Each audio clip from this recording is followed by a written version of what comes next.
কোথা থেকে শুরু করি কিটা যে বলি সেই একটা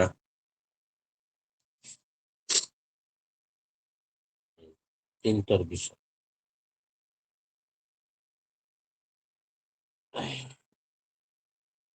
আমি সৌভাগ্য হয়েছিল যে ঠাকুরের বছরে একবার শ্রীধামে যাও, ঠাকুরের আশ্রমে যাওয়া, গুরু গুরু গৃহে যাওয়া। এতে আহ, বছরে আমরা একবারই যেতে পারি। যদি কোনো বিশেষ সমস্যা থাকে তখন হয়তো যাওয়া হয়। বিশেষ প্রয়োজন বোধের অবস্থায়, কেন ঠাকুরের আহ আশ্রমে বা ঠাকুরকে সঙ্গে দেখা করতে গেলে যতক্ষণ ক্ষুধা না লাগে ততক্ষণ কিন্তু আহ যতক্ষণ পিপাসা না লাগে ততক্ষণ কিন্তু জল বা খাবার খেতে ইচ্ছা করে না। তেমনি যতক্ষণ ঠাকুরের আমি একটা বিপদে বা আমার দরকারে না করি ততক্ষণ ঠাকুরের আহ আশ্রমে বা ঠাকুরকে কথা মনে পড়ে। আমরা মানুষ স্বার্থপর মানুষ। আহ মানুষের তা বোধ আছে কিন্তু স্বার্থকে প্রতি বেশি বোধটা আছে। এই বোধের ভিতরে নিয়ে আমি ঠাকুর বাড়ি যাওয়ার কল্পনা বা পরিকল্পনাটা করেছি 10 জুলাই। আমি সমস্ত পরিবার বা এখান থেকে 250-300 লোক গিয়েছিল। আর ছত্তিশগড়ের থেকে নিয়ে 1400-1200 লোক, মানে 1500-1600 লোক আমরা ঠাকুর বাড়ি গিয়েছি। যেহেতু আমাদের আচার্যের দাদা আমাদের একটা দায়িত্ববোধ দিয়েছে যে মধ্য ভারত বা ছত্তিশগড় দুইজনে ঋত্বিক কনফারেন্স যেটা হবে সেই ঋত্বিক কনফারেন্সে আনন্দবাজার দায়িত্ব বা একটা কাজের দায়িত্ব দিয়েছে। সেটার জন্য আমরা গিয়েছি। যাওয়ার যে আহ,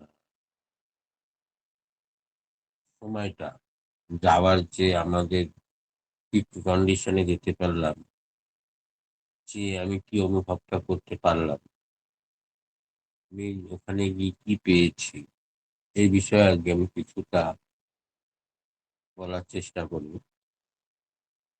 যেটা আমি আপনাদের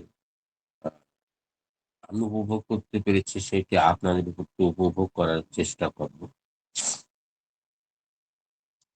আমি টিকিট ছিল আমার 10 তারিখে, আমরা ট্রেনে চেপে চাপলাম, ঠাকুরের নাম করে চলে গেছি। 11 তারিখে বিকালে আমরা 3:30-4টের সময় ঠাকুর বাড়ি পৌঁছে গিয়েছি।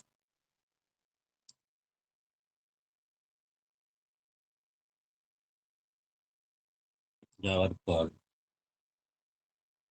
11 তারিখে দাদার সঙ্গে তো ওই কোনো রকমে দেখা হয়েছে পরম আচার্য দাদার সঙ্গে। আর পূজনীয় অবিন্দার সঙ্গে কোনো প্রণাম নিবেদনটা হল। আর আর তার কি আর কিছু হয়নি। আমরা ওইভাবে তো আছি সকালবেলায়। তবুও আহ মাঝখানে যখন একটু সময় হলো তখন আমার বড় ছেলে আর আমার স্ত্রী দুইজনকে বললাম যে যখন ঠাকুর বাড়ি এসেছি, ছোট ছেলের আমার একটা দায়িত্বপূর্ণ কাজ ছিল যে বড় ছেলের পৈতে হয়ে গেল, আমার পৈতেটা আগের থেকেই আছে। তাও ছোট ছেলেটার পৈতেটা যাওয়ার ইচ্ছা ছিল, যেহেতু আমার টিকিট রিটার্ন ছিল 13 তারিখে। 11 তারিখে ওখানে পৌঁছানো হলো, আবার 12 তারিখে মাঝখানে 13 তারিখে রাত্রে আবার আমাদের টিকিট। তবু আমি বললাম আমার স্ত্রীকে, আমার বড় ছেলেকে যে পুজোর দিনটার কাছে ছোট তোমার ভাইয়ের জন্য একটু আশীর্বাদ চেয়ে দেখো, যদি ওনার বইতেটা হয়। তোমরা লাইনে দাঁড়িয়ে ছোট ছেলেকে নিয়ে গেল। ওখানে যখন গেল, যাওয়ার পরে নিবেদন প্রার্থনা করলেন, তখন পূজনীয় অবিন্দা বলছেন যে এগে আগে মাথা ট্রিমার মারবি। তবে একটা মেশিন থাকে, ট্রিমার মেরে তারপরে নেড়া করতে হবে। আহ, ঠিক আছে, যেভাবে নিয়ম আছে সেইভাবে করবে, কিন্তু তার আগে একবার আচার্য দাদার সঙ্গে দেখা করতে উনি নিশ্চয়ই বলেছেন যে আগে আচার্য দাদার সঙ্গে একবার দেখা করবে। ঠিক আছে, এভাবে আসে বললেন। দুই মা তিন তিন মায় আবার চলে গেলেন আচার্য দাদার কাছে। ওখানে যাবার আশীর্বাদের প্রার্থনা করলেন। প্রার্থনা করার পরে উনি বললেন, ঠিক আছে, পারবে ও রান্না করে খেতে পারবে? তা বলছে, দেখুন দাদা, হয়তো ছোট মানুষ, কি করবে আপনি দেখুন। আচ্ছা, ঠিক আছে, ওটা দেখে নেবো। তুমি এক কাজ করো, বাপনিদার সঙ্গে দেখা করো। বাপনিদার সঙ্গে দেখা করলাম। উনি বললেন, গৌতম দাসকে বলুন যে আমার কথা, যে আতিথ্য দাদা পাঠিয়েছে বা বাপনিদা পাঠিয়েছে। বললাম, ঠিক আছে। বা গৌতম ভট্টাচার্য দাদার সঙ্গে দেখা হলে উনি সবটা নিরাময় ভাবে করে নেওয়ার চেষ্টা করলো। বলে, ঠিক আছে, আগামী দিন এই কয়টার সময় বেদ ভবনে আসবো। ঠিক আছে। আহ, আমরা বেদ ভবনে তার পরের দিন সকাল, নেক্সট ডে আমরা বা বেদ ভবনে গেলাম। ওখানে গিয়ে পদমের সঙ্গে দেখা করলাম। উনি সব প্রস্তুত করে রেখেছিলেন। যাওয়ার সঙ্গে সঙ্গে ওকে নাড়া করে দিল ট্রিমার চালিয়ে।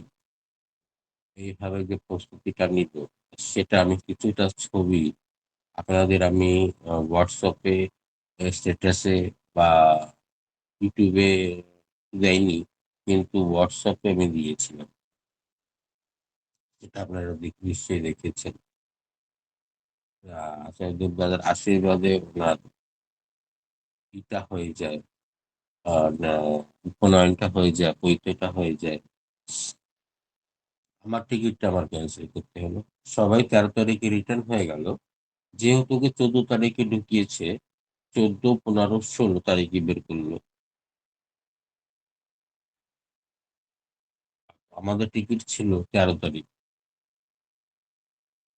এখন আমি কি করি, যে আমার টিকিটটা ক্যান্সেল করলাম তো, ওটা বেকার হয়ে গেল। যে আমাদের এখানের আহ মন্দির পরিচালক, তাকে সবাই, পয়সা ওনার কাছে ছিল, উনি সবকিছু করে টুরে দিয়ে গেল। তাকে বলা হলো, বললো, ঠিক আছে দাদা, আমি টিকিটটা ক্যান্সেল করে দেবো। উনি শেষ সময় বলছে, দাদা সার্ভার নেই, ক্যান্সেল হতে পারেনি, পয়সাটা দিয়েছে। ঠিক আছে, যাক, আমার যে বড় কাজটা সেটা তো হয়ে যাচ্ছে। সেটা তো হলো। তোমরা চলে আসলেন। আমি আমি আমার স্ত্রী আর আমার আহ ছোট ছেলে, এই তিনজনের থেকে গেল। উন্নয়ন হয়। আর ঠাকুরের মতন ঠাকুর সেভাবে করে নিয়েছে। এইবার বড় ঘটনাটা সামনে, যখন 14, 15, 16 তারিখে বেরিয়ে যান উনি আমার ছেলেকে নিয়ে, তখন ওই গেরুয়া বসেনে ভোরবেলায় নিয়ে গেলেন ঠাকুরের সামনে আগে, মাথা ঢেকে। ও যেমন একটা নতুন বউ যায় বা কারো মুখ দেখতে দেয় না, ওইভাবে নিয়ে চলে গেল। আগে গিয়ে ঠাকুরকে দর্শন করে মাথার কাপড়টা উঠিয়ে দেন। আবার প্রণাম করার পরে মাথার কাপড়টা আবার ঢেকে দিয়ে, ওই যেখানে আচার্য দাদা প্রার্থনা করতে বসেন, ওনার পিছে দাদার পিছে দাদারা বসে, তার পিছে ওকে বসিয়ে দিলেন, তার পাশে আমি বসলাম। আশুদেব দাদা প্রার্থনা করলেন। প্রার্থনা করার পরে মর্নিং টাইমে প্রার্থনা হলো, জয় রাধে হলো।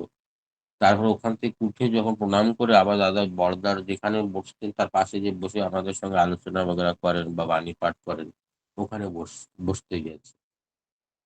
আমি চিন্তা করেছি, হয়তো আশুদেব দাদা আমাদের বাপ বেটাকে দেখেনি নি। ও তো ছোট মানুষ, ওই 9 বছরের বাচ্চা, একদম হাইটও কম ওর একটু। ওকে হয়তো দেখে। কিন্তু উনার যে দেখা বা চোখের আড়ালে সবাই আছে, চোখের ভিতরে সবাই আছে, এটা আমি বুঝতেই পারিনি। ওখানে গিয়ে যখনই বসলেন, তখনই গৌতম দাকে কি বললেন, যেটা আপনারা সবাই দেখেছেন যে আগে বা ওখানে গিয়ে আগে বাণী পাঠ হয়। সে বাণী পাঠের আগে সব শব্দার্থ হয়। আহ সেই বিষয়ে আলোচনা করেন, তারপর প্রণাম নিবেদন। কিন্তু আচার্যদেব দাদা ওখানে বসার সঙ্গে সঙ্গে গৌতম দাকে বলছেন, ওই ব্রহ্মচারীকে আগে নিয়ে আসো, ব্রহ্মচারীকে আগে নিয়ে আসো, বাণী পাঠের আগে।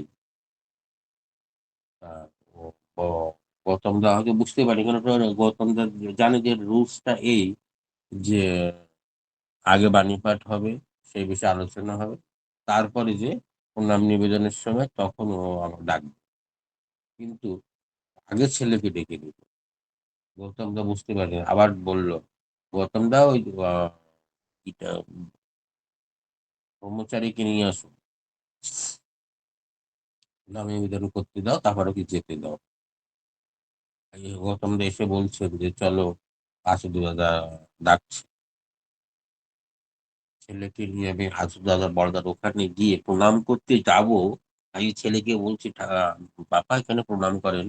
প্রণাম করতে যাবে, তার আগে আচার্যদেব দাদা ওনাকে প্রণাম করছে। তা আমি দেখে অবাক যে আচার্যদেব দাদা এই ছোটটা বাচ্চাকে প্রণাম করছে। তো বলছে, ওটা বৈষ্ণব, 3 দিনে যে ব্যবহার হয়েছে তা বৈষ্ণব মানুষ। ওকে প্রণাম করা আমার দায়িত্বপূর্ণ কাজ। ওকে প্রণাম করা আমার জীবনে একটা খুবই আহ গুরুত্বপূর্ণ সময়। ওকে প্রণাম করলেন, তারপর আমার ছেলে ওনাকে প্রণাম করলেন। প্রণাম করার পরে বলছে, কিরে ভালো আছিস মনি? বলে হ্যাঁ। খিদে পেয়েছে? হচ্ছে, একটু মাথা নাড়িয়েছে, হ্যাঁ না বলে একটু মাথা নাড়িয়েছে। বলে যা পাটনা চান টান করে জামা কাপড় চেঞ্জ করে কিছু খেয়ে নে, খেয়ে এসে আবার আসবে কিন্তু। বললে আমরা দুই বাপ বেটা ওখান থেকে প্রণাম করে রিটার্ন হলাম। আমরা একটা দিন ফিরে আছি যেহেতু, এখন আমার বউ মনে একটু জাগলো যে আমি মানিকপুরে যাব। যেহেতু আমরা কোনো 2006 থেকে নিয়ে 2026 হয়ে গেল, 20 বছর ধরে আমি ঠাকুর বাড়ি যাওয়া আশা করছি, কিন্তু কোনোদিন আমি ওই বাবাধাম বা মানিকপুরে আমার যাওয়া হয়নি। কারণ যে আমি প্রত্যেকটা সময় আচার্য দাদার সঙ্গে থাকতে চাই। যে বছরে আমি একটা দিন যাই, আর এক দুটো দিন থাকি, সেই দুটো দিন আমি আচার্য দাদার সঙ্গে থাকতে চাই, ওনার কথা শুনতে চাই, ওনার আহ সে মনে মানুষের পাশে যেভাবে দাঁড়িয়ে থাকতে চান বা যেভাবে সহযোগিতা করছেন, ওইটাই আমি উপভোগ করতে চাই। মানে আমি কুল মিলে আমি ঠাকুর ঠিক ভালোবাসাটা শিখতে চাই। এই জন্য আমি সবসময় আচার্যদের সঙ্গে থাকি। সেদিন কি করলাম, 10:30টার সময়, 10:15টার সময় আমরা ঢুকে গেলাম। আচার্য দা যেখানে বসে ওইখানে আমি ঢুকে গেলাম। তার আমার সামনে ঝন্টু দা আছে, ঝন্টু দার পরে আচার্য দাদা বসে আছে। মানে আমি যেখানে বসি তার আগে ঝন্টু দা, ঝন্টু দার পরে আচার্য দাদা বসে আছে। আচার্য দাদা সেদিনকে একটু আহ 1 আধ ঘন্টা মানুষের নিবেদনটা নিয়েছে। নেওয়ার পরে সিরিয়াস এর কন্ডিশন ছিল, যেমন প্রতিদিন থাকে, প্রতিনিয়ত যেভাবে থাকে ওইভাবেই বসে আছে। যখন মানুষের ভিড়টা কমে গেল, যেহেতু বৃত্তি কনফারেন্স হয়ে গেছে, সেটা ছিল 11 তারিখ 12 তারিখে ছিল, সেটা হয়ে গেল। তারপরে আমরা ফ্রি হয়ে গেলাম 12 তারিখে থেকে। 14, 15, 16, 17 তারিখে এই অনেকটা টাইম হয়ে গেছে, মানুষ একটু ফাঁকা হয়েছে, তবুও মানুষ, অনেকটা মানুষ আছে। 1 ঘন্টার মধ্যে আচার্য ফ্রি হয়ে গেল। একটু ফাঁকা হলে আসলে দাদা যে এতটা হাসিময় করতে পারে, পুরো মহলটাকে এতটা হাসি করতে পারে, মানুষের জীবনে এতটা হাসি করে মানুষকে এত ভালো রাখতে পারে, এটা আমি প্রথম দেখেছি। যেটা আমার অনুভব ছিল না। যে আমি সেটা আমার জানা ছিল না যে আসলে দাদা এত সুন্দর মানুষকে হাসিয়ে ভালো রাখতে পারে। ওই খাবার গল্প, জন্টুদা আছেন, তারপর অপুদা আছেন। একটা ছেলে ঠাকুরকে প্রণাম করতে ওই আশীর্বাদ দাদাকে প্রণাম করতে এলেন। হ্যাঁ, 27-28 বছর বয়স হবে। ওখান থেকে স্টার্ট হলো হাসি মজাকটা। আশীর্বাদ দাদা ওনাকে দেখে বলছে, কিরে কেমন আছিস? ভালো আছিস? খেয়েছিস? কটা কাঁঠাল খেয়েছিস? বললে 20টা খেয়েছি, 20টা কোয়া খেয়েছি। ওই তখন থেকে হাসিটা শুধু দাদা এই মিথ্যা কথা বলছে, একটা পুরো কাঁঠাল খেয়ে তারপরে এসে বলছে। অমুদা বলছে দাদা মিথ্যে কথা বলছে কিন্তু। কেন? বলে ও যখন খেতে বসে কাঁঠালে, আশ্রমই একটা ছেলে, ও যখনই খেতে বসে তখন বড় কাঁঠাল হোক ছোট কাঁঠাল পুরো গোটা কাঁঠালটাকে খাবে আর আবার ওখান থেকে উঠবে। তা আসলে দাদা হেসে বলছে, কিরে কয়টা খেয়েছিস? ওই দাদা ছোট একটা কাঁঠাল দিয়েছে। তো তুই তো বলি যে 20টা খেয়েছি। 20টা আমি গুনেছি, যেটা না গুনেছি সেটা আমি কেন গুনবো? 20টা আমি গুনে আমি খেয়েছি, তারপরে যেটা খেয়েছি সেটা আমি গুনিনি, এই জন্য আমি বলিনি। ওই তখন থেকে হাসি মজা শুরু হলো। সুন্দর করে সব ভাবে হাসতে হাসতে পেটে ব্যথা হয়ে গেল। এতটা হাসিয়েছে, এতটা হাসিয়েছে, আসু দাদা নিজেও হেসেছে।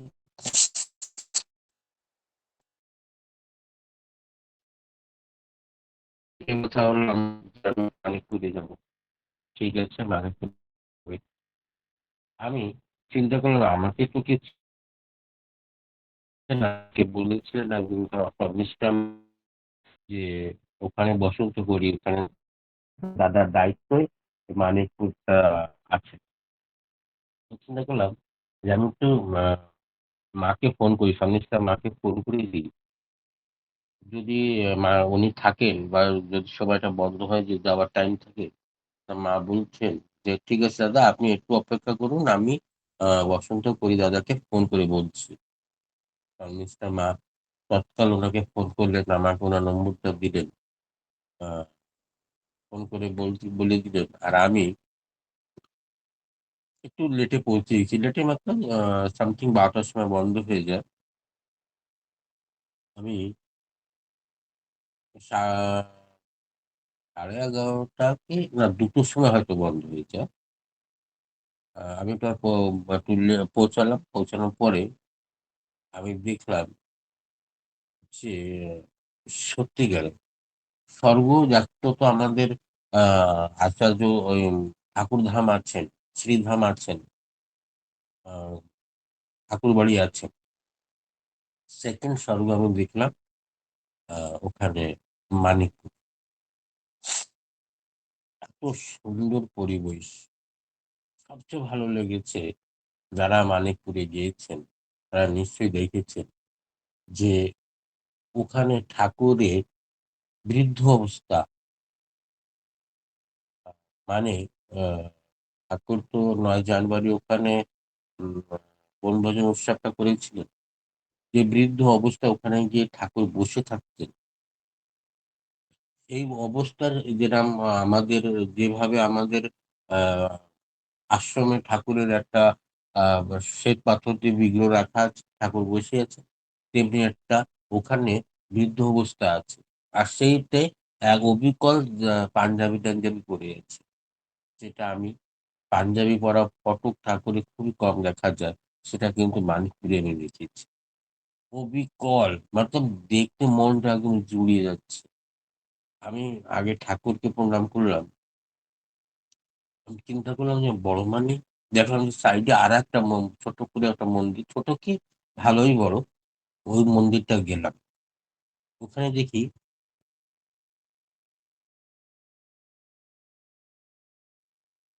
বড় মা অবিকল বসিয়ে রেখেছে ওই বৃদ্ধ অবস্থায়, যে এত সুন্দর কারিগরি করেছে, এত সুন্দরভাবে লেগেছে, মনে হয় ঠাকুর স্বয়ং বসে আছে ওখানে। আমাদের ইসে দেওঘরে যেটা আছে সেটা তো আহ জীবন্ত মনে হয়, কিন্তু তার চেয়ে বেশি ওইটা মনে হয়।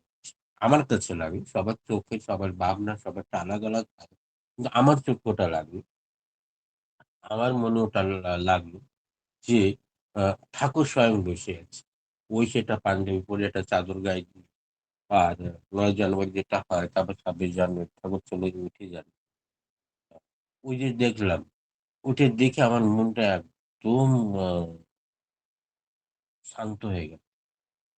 আর মনটাকে একদম এমনভাবে হলো যে সত্যিকারে এতদিন আমি মানিকপুরে না আসে আমি খুব ভুল করেছি।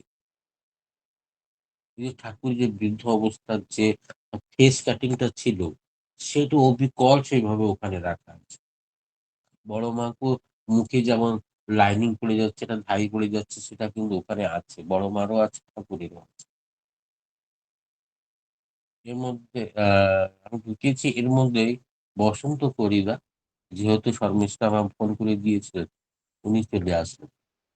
দেখলাম উনার বয়স হয়তো সে 60 বা 70 হয়ে গেছে। কিন্তু ফুর্তি ভীষণ ফুর্তি। আমার চেয়েও উনার শরীরে বেশি ফুর্তি। উনি চলে আসলেন। এসে আমাদের সব ঠাকুরবাড়ি দেখিয়ে দিচ্ছেন। সব ঘরগুলো দেখিয়ে দিলেন। দেখানোর পরে উনি উনার ঘরে নিয়ে গেলেন, "দাদা আসুন ঘরে।" একদম অস্বাভাবিক অমায়িক লোক। উনার ঘরে নিয়ে গেলেন। মা বেরিয়ে এলেন। মাকে প্রণাম করলাম, জয়গুরু করলাম। মা আ ২ জনকে আমাদের ২ জনকে একটু আম কেটে দিলেন। আমটা এত মিষ্টি, এত সুস্বাদু যে মন ভরেনি। কিন্তু আমার একটু লজ্জাবোধ হচ্ছে, আমি আরেকটা চাবো যে আমাকে আরেকটা আম দিবেন খেতে। তা সেটা আমি আর করতে পারলাম না। কিন্তু আমার মনটা চেয়েছিল যে মার কাছে আরেকবার আরেকটা আম খাবো। তা ওটা আর করলাম না আমি। কিন্তু কথার মাধ্যমে দেখা গেল বসন্ত পরিদা এমন, এমন জিনিস তথ্যগুলোকে দেখিয়েছে যেটা আ উনার সৌভাগ্যই উনার হয়েছে। দেখলাম শ্রী বড়দা উনাকে ছেলে বলেই মেনেছিল। আর শ্রী বড়দা বসন্ত পরিদাদারকে বিবাহ করার জন্য কন্যাটাও উনি খোঁজ করে দিয়েছে। আর পরম পূজ্যপাদ বড়দা মাথায় ধূপ ও তুলসী দিয়ে আ ক বসন্ত কলিদাদাকে আর ওই কনেকে বিবাহ করে আসলেন। ওই কনেকে আশীর্বাদ করছে সেই ফটোটা আমি দেখলাম। যে কি সৌভাগ্য যে পরম পূজ্যপাদ শ্রী, শ্রী বরদা আর হাতে আশীর্বাদ নিচে স্বহাতে আশীর্বাদটা পেয়েছে। পরম পূজ্যপাদ তাদেরকে ছেলেমণি তাকে বিবাহ করার জন্য একটা কনে তৈরি করে দিয়েছে। কোর্স করে দিয়ে বিবাহটা করে দিল। কি সৌভাগ্য! তারপরে বড় মার নিজে হাতে লেখা একটা চিঠি বসন্ত পরিদার কাছে রয়েছে। আজও রয়েছে। সেই চিঠিটাকে লেমিনেশন করে সুন্দর করে উনি লিখেছেন। যে বড় মা ওকে লিখেছে, "বসন্ত তুমি কেমন আছো বাবা?" এই সমস্ত বৃত্তান্ত লিখে দিয়েছে। এই যে কি সৌভাগ্য বসন্ত দার, যে মানিকপুরের পুরো দায়িত্বটা উনার পরে, প্লাস আ ঠাকুরের সেবা করতে পারছে, প্লাস বড়দার আশীর্বাদ প্রাপ্ত হলো। এই যে সৌভাগ্যটা, এই সৌভাগ্যটা কয়জনের হয়ে দাঁড়িয়েছে। আমরা সারাটা জীবন নিজের স্বার্থের জন্য আ আমি করে এগিয়ে কাটিয়ে দিচ্ছি। কিন্তু বসন্ত পরিদা সারাটা জীবন ঠাকুর করে কাটিয়ে দিল। এই জিনিসটা আমি দেখলাম যে মানুষ সত্যিকারে যদি আ ঠাকুরকে ভালোবাসতে হয়, এইভাবে সমস্ত উজাড় করে যেটা ভালোবাসা বলে, এটা বসন্ত দেখলে মনে হয়। ওখান থেকে আসলাম। আসার পরে আমাকে ফোন করলো আবার। একটা কলকাতা থেকে কারা ফোন, অনেক রোগী এসেছিল, অনেক। আমি ১২ তারিখে রুমের থেকে বেরোতেই পারিনি। অনেক রোগী এসে তার মধ্যে আবার ফোন করলো একজন।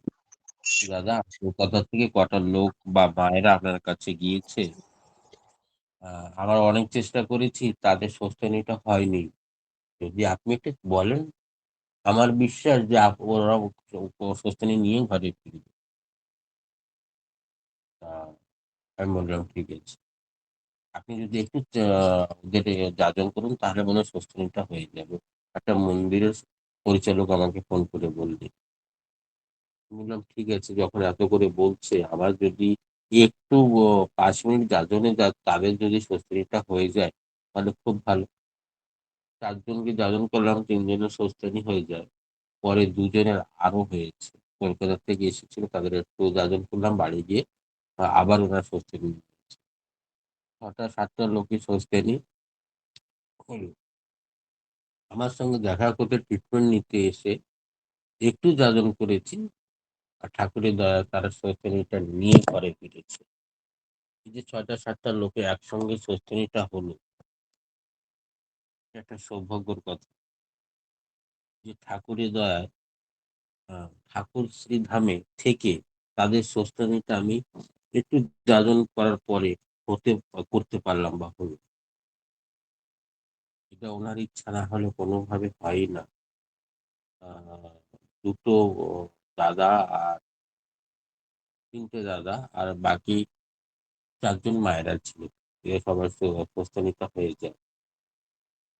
এখন আমার টিকিটটা আমি ক্যান্সেল করলাম, যেভাবে করে আমি এসিতে করার পরে আমি ঘরে ফিরেছি।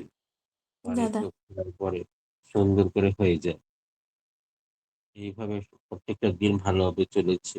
আর আমি ঠাকুরকে নিয়ে সত্যিকার আমি খুব আনন্দে আছি এবার, যে এবার ঠাকুর বলে গিয়ে আমি একটা আচার্য দাদার সঙ্গে সঙ্গ করে আমার জীবনে বড় একটা উপলব্ধি হচ্ছে। সবাই ভালো থাকবেন, আমার সময় হয়তো হয়ে গেছে। সবাই ভালো থাকবেন। মা, টাইম কটার সময়? দাদা জয়গুরু, আমাদের 5টা 4-এ প্রার্থনা আর জয় গুরু মা, হয়ে জয়। গেছে। জয়গুরু, জয়গুরু। আমার শ্রদ্ধেয় দাদার কাছ থেকে আলোচনা শুনে আমরা সত্যি আনন্দিত। দাদার ছেলের পৈতার কথা শুনলাম এবং মানিকপুরের কথা শুনলাম। শেষে দাদা বলেছেন যে মানিকপুরটা সুপ্রিম কোর্ট আর দেওঘর হচ্ছে হাইকোর্ট। ওখানে না গেলে সার্থকর হয় না। যাই হোক, দাদা গেছিলেন, আমার ভালো লেগেছে। আহ, অনেক আনন্দের কথা শুনলেন। আর আমরা প্রত্যেকে সমৃদ্ধ হলাম। জয়গুরু, ভালো থাকুন দাদা। আপনার সঙ্গে আমরাও প্রেরণা পেলাম। পরম পিতার রাঙা রাতুল চরণ আপনার পারিবারিক মঙ্গল প্রার্থনা করি। খুব ভালো থাকুন দাদা। জয়গুরু।